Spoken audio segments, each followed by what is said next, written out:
What is going on, everyone? My name is Anson, and Happy New Year, first of all. This is going to be the first official video of this year. I'm super excited because we have a brand new Discord bot dashboard series that is going to be posted on this channel. I have a lot of episodes that are going to be uploaded every single day for the next couple of weeks or so. So I'm super excited. A couple things that I want to mention before I show you the project that we're going to be building. So I'm going to be making a brand new Discord server. The link will be in the description of this video. The reason why I'm making a brand new Discord server is because my current Discord server that I have, it has I think over like 4,000 members, but it's really inactive. It's honestly it's actually really inactive. I don't really talk much on there anymore. And I mean, I used to use the server a lot. A lot of people have joined, and I was able to help a lot of you all with building your Discord bots, and not even just Discord bots. We started off building Discord bots together. I used to post a lot of my creative ideas on this channel, and I sort of just branched out into other stuff, which I was really happy to share with you all. And I want to make a new server so that way we can kind of like communicate a lot more closer. And specifically, I want to dedicate that server to helping you all with your projects for this year and upcoming years, because I feel like it's my responsibility when I have this channel. I want to do whatever I can to help you all be successful with developing your projects as well as learning new stuff. So my goal for the server is to really just be a lot closer with my viewers, help you all with your coding problems, and just become closer as a community. So that's really all I want to say with the new Discord server. Like I said, the link will be in the description. You are more than welcome to join, and I'm looking forward to building a new community from the ground up. And there will be lots of channels too. It's going to be very similar to the previous Discord server. It's just a brand new start. There's going to be channels where you can ask for help, and I'll devote a lot of my free time into assisting those who are seeking help with their coding questions or whatever troubleshooting that they need with their projects. Aside from that, that's really all I want to mention regarding the Discord server. And yeah, that's pretty much it. So let's go ahead and actually take a look at the Discord bot project that you will be learning how to build over the next couple of weeks, because like I said, we have a lot of videos that are going to be uploaded every single day. Super excited, and I want to make sure everyone understands what exactly is it that we're building and what's the purpose of this. Okay, so right now we have a Discord bot dashboard. You see a simple login page. Okay, and the reason why we have this is because, let's say, for example, if you're building a Discord bot, you want to have a user interface for your customers, for the people who are adding your bot to your server, to be able to configure the bot to fit their needs. Let's say, for example, if the user wants to change the bot prefix, or they want certain log messages to be sent to a specific channel, or I'm sorry, let me phrase that. They want their log messages to be sent to a specific channel. Well, they can either configure that with basic commands, but that becomes very tedious and it becomes a little bit of annoying sometimes. So it's a lot easier to provide an interface for the user to log into and to configure that through kind of like a web portal, right? Or a mobile app. It could also be a desktop app too. But in our case, it's a web application. So right now I have a simple login page, okay? And if I click on login with Discord, it's going to take me to the Discord platform. It's going to take me away from my application to the Discord platform. And it's going to tell us, would we like to authorize this application? I'm going to hit authorize. And then what's going to happen is it's going to redirect me back to my application. So this is the menu page. So if you've used bots like Me6 before, if you've used bots like, I'm not sure how to pronounce it. I think it's Ataja. I know I'm probably mispronouncing that. But if you've used bots like those before where they have a web interface, it's very similar in the sense that when you log in with your Discord account, you're going to see a menu. I know Me6 has a menu where you can select the server that you want to configure. And the menu is going to show you the guilds that you are in, that you have the correct permission for, that Me6 is also in as well. And it's a bit tricky to understand, but picture it like this. Let's say, for example, right, Me6 is a very popular bot. But let's say I myself am in 25 guilds total. And let's just say 5 of those guilds I am an administrator of, or I have the managed server permission. That means managed server permission means that I can add bots to the server. And I'm sure there's other stuff that you can do too. Now let's say of those 5 guilds that I have the managed server permission, Me6 is only in 4 of those guilds. So that means that we're going to only show 4 guilds that the user can configure. Now on the MEE6 dashboard, they actually display the guilds that you're in, that you have the correct permissions for, but that MEE6 is not in yet. And if you click on a button that says, I think it's like an add button, it'll like bring up a pop-up and it'll ask you if you want to like authorize MEE6 to join the server. That's just like, like an idea that I'll let you guys handle yourself, but I just wanted to mention that so you get a better understanding of what this menu page is for. So when you click on the server that you want to configure, let's say, let me actually open my Discord account. So this is my Discord account over here. You can see I'm in 4 servers right now.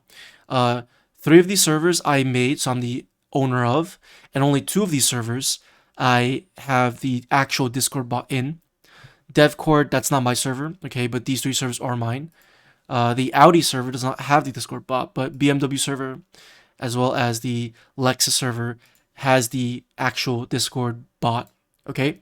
So, and these are the 2 servers that you see on the menu. So let's say, for example, I want to configure Lexus server. So I'm going to go ahead and click on Lexus ES350, which is a car, in case you're not sure of what that is. It's a car, my favorite car actually. So I'm going to click on this, and it's going to bring me to the category page.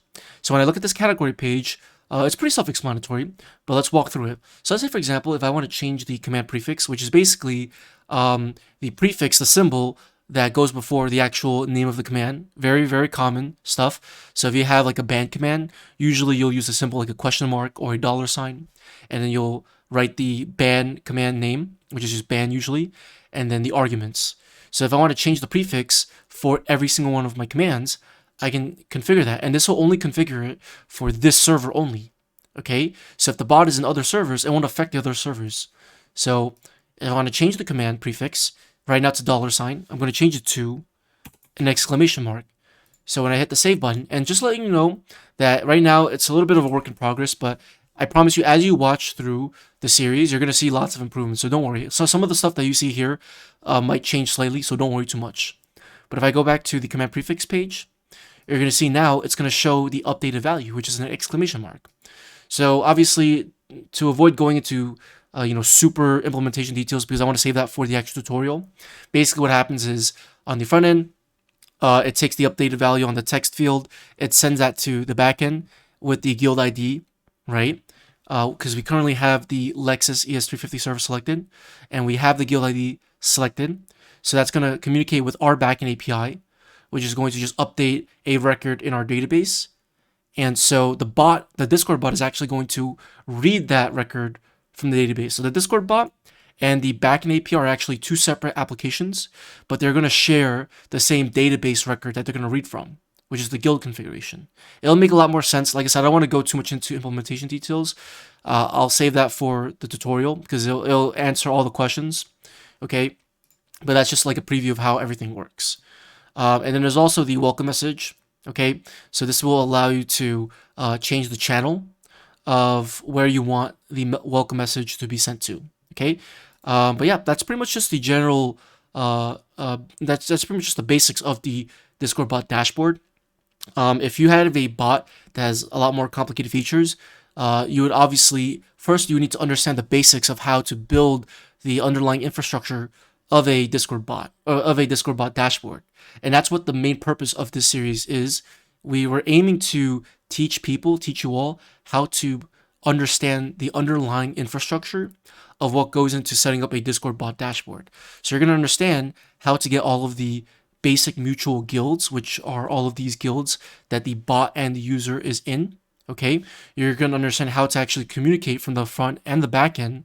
And you're also going to understand how to communicate between the bot, like the actual bot application, and the actual API. Okay, so hopefully that's not too overwhelming. I promise you it's not going to be anything super crazy. And like I said, you can always rewatch the videos over and over again because this time I actually shortened the videos a lot. Before I put all the videos in one, like I had a lot of videos that were just super long, and I knew that wasn't really, a lot of people weren't really much of a fan of it. So I actually condensed the videos. I actually split it up. So I would record videos and I split it up into smaller segments. So hopefully you will appreciate that a lot more. Again, if there's any questions, join the Discord server. I'm going to be answering all questions on that brand new Discord server. You have my full undivided attention on my free time, so please utilize that Discord server. Other things that I want to mention, resources. A couple things that you will need to make sure you understand is obviously React. Okay. Fortunately for you all, I have videos on my channel that teach you all the basics of React, so go ahead and check that out. You will also need to understand Nest.js as well, which I've also made videos about that, so go ahead and check that out. And if you want to understand Discord OAuth 2 and how everything works, I have videos on that as well. I'll leave links all in the description, so don't worry. And they'll also be provided on my Discord server as well. And finally, I also encourage you all to check out the GitHub repositories. This is where I will have all of the code posted. And so basically, right now, like the latest code will be posted on the actual repositories. And as the video series progresses, you'll see that there will be more and more commits that are going to be added to the repository, which just means that more stuff is going to be added. Okay, so if you want to get all the code, these are the 3 repositories that you can go ahead and look for. I'm actually going to leave a link in the description for every single video, so don't worry. But this is where you can find all the code. I know a lot of people ask about the GitHub link all the time, so don't worry. It's right over here. I want to make sure you all have the GitHub link because I know some people learn better when they have the code alongside with the tutorial. So I'm posting that for you all. Okay. And I think that's really all I want to talk about. And I'll just let the tutorial series speak for itself. So hopefully you all will enjoy this series. Like I said, I've been wanting to do this for a very long time. I'm super excited for everyone to watch it. And like I said, any other questions, join the Discord server, ask in the Discord server, leave a comment down below, and just do me a favor, share this video, like it, share it with the people who want to build Discord bots. And that's really all I ask from you all. So once again, thank you for watching this video, and I'll see you in my next following episodes. Peace out.